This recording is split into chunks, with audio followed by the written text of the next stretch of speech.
Hi everyone, welcome to Tech My Life. In today's video, I'm going to show you how to reset all notifications on Telegram. So let's jump right in. First, open the Telegram app on your device. Tap on the settings option from the bottom right corner of your screen. In the settings menu, tap on the notifications and sounds option. Here, you can find the reset all notifications option at the bottom of the list. Tap on it.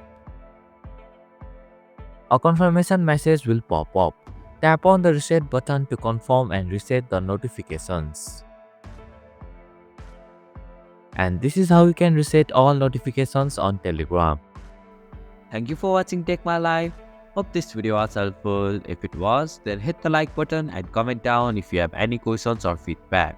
Also, if you are new to our channel, please subscribe and hit the bell icon so that you won't miss our upcoming videos.